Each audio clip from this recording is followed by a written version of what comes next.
Once you have two of something, let's take for example video games, those things can be arranged. The more you have of that something, the more ways there are to arrange them. As a video game enthusiast, we use one of these arrangements to store our video game collection, either physically on a shelf or digitally. And well, if we're smart about that order, it can even be a helpful tool for quickly finding that oddly specific game you so desperately need to play. So no time to waste, let's dig into the variety of possibilities for sorting your games. Firstly, sorting your games by console. That's as basic as it gets. After all, a game needs the right hardware to be played. If your games are stored digitally, no need to worry, this has already been taken care of. For small collections, this layer of sorting can be more than enough to find the games you want to play. But as a collection grows, some more order can be appreciated. And this is where things start to get interesting. A quick and easy sorting method to start with is to alphabetize your collection. A goes first and Z goes last. Alphabetizing is just super simple, there are no complications.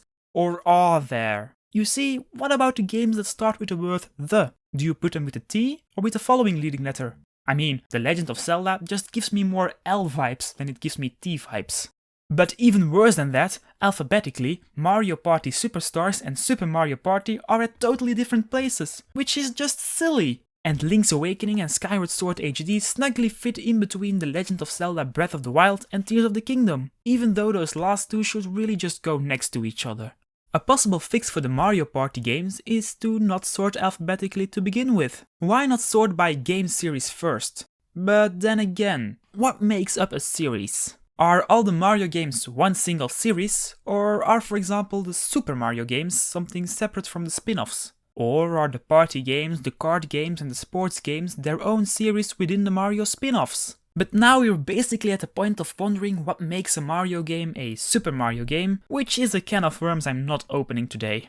And other than that, what do you do with the games that aren't a part of a specific series, like certain indie games? All in all, for a physical collection, I don't feel this approach would be very useful. Too many edge cases to fit in an elegant system. But digitally, this can work. This is because of the wonderful feature that is folders and tags. You can have one big list containing every game sorted alphabetically, making it easy to get hold of a specific game, but the addition of separate folders for different series allows for some casual browsing through the collection. This makes it even possible for a game to fit into multiple series. So the game New Super Mario Bros. 2 becomes a Super Mario game, as well as a more general Mario game. It's even part of the New Super Mario Bros. Series if you want to go even deeper, although this might be a bit excessive.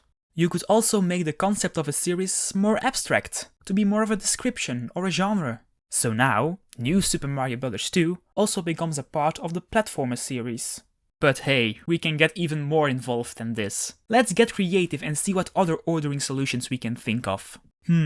Okay, let's say you're a sucker for inefficiency. Organization isn't in your vocabulary. You want to make it as awkward as possible to find any game, no matter what. Well, then it's easy. Just don't sort your games at all. All consoles, genres and franchises mixed up. Let the order be decided by the roll of a dice. Although I don't think there are many people actively seeking out inefficiency. So what more useful solutions can we come up with?